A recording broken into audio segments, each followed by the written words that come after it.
হারামে কোনো বারাকা আছে? হারামে আছে অস্থিরতা, সাময়িক উন্মাদনা, এর ভেতরে বারাকা নাই। হালালের ভেতরে আল্লাহ তাআলা বারাকা ঢুকিয়ে দিয়েছেন। আচ্ছা, আপনারা বলুন তো, গরুর গোশত খাওয়া এটা হালাল না হারাম? আচ্ছা, একটা। কুকুর দেয় কয়টা?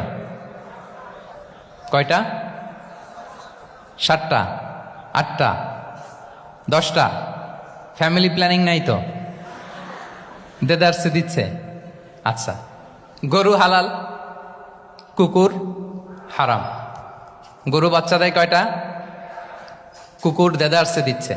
তারপরেও বলেন, আমাদের এই যে বাংলাদেশে আমাদের কুরবানির ঈদে লক্ষ লক্ষ গরু জবাই হয়, বিয়ের অনুষ্ঠানগুলোতে এত গরুর গোশত আমরা খাই, প্রতিদিনের চাহিদা মেটানোর জন্য তো কত গরু কোরবানি করা হয়। এরপরেও বলেন, বাংলাদেশে গরু বেশি না কুকুর বেশি?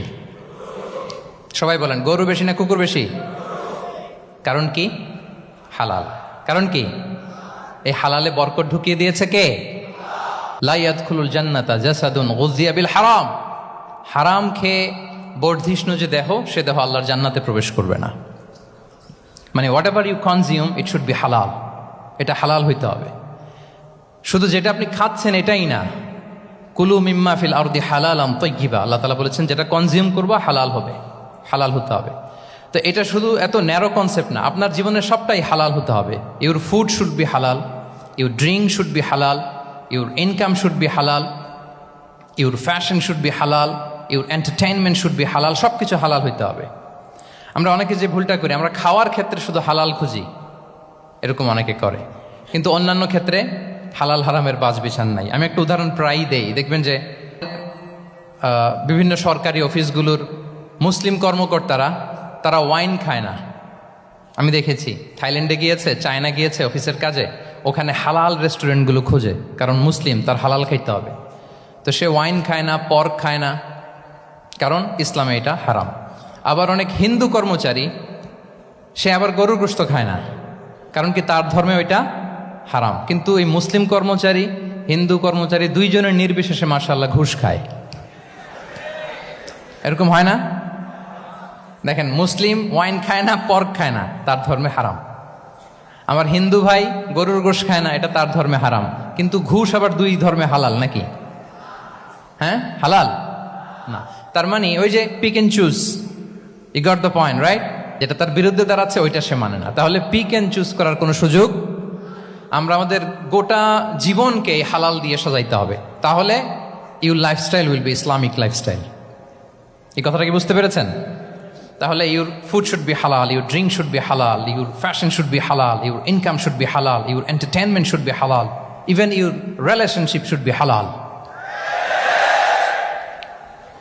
ব্যাপার কি? এটার এত আওয়াজ বেড়ে গেল।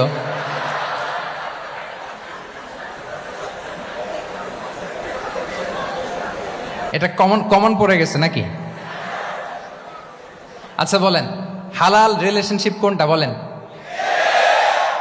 এই যে, এই তো আসল জায়গায় হাত দিছি বোধহয়। আমাদের শিক্ষার্থী বন্ধুদের মধ্যে বিবাহিত আছি আমরা?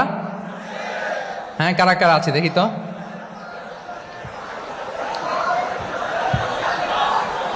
দেখি দেখি, মাশাআল্লাহ মাশাআল্লাহ, ঠিক আছে ঠিক আছে।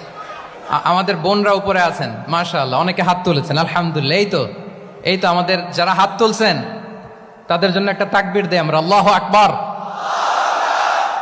এই যে আপনারাই বলেছেন, আমার কোনো লিগ্যাল অপিনিয়ন দেওয়ার প্রয়োজন হচ্ছে না, যে হালাল রিলেশনশিপ হচ্ছে বিয়ে। তাহলে বিয়ের বাইরে যদি আমার কোনো রিলেশনশিপ থাকে, হালাল না হারাম? ফতোয়া দিচ্ছে কে? আমি? আপনারাই দিচ্ছেন।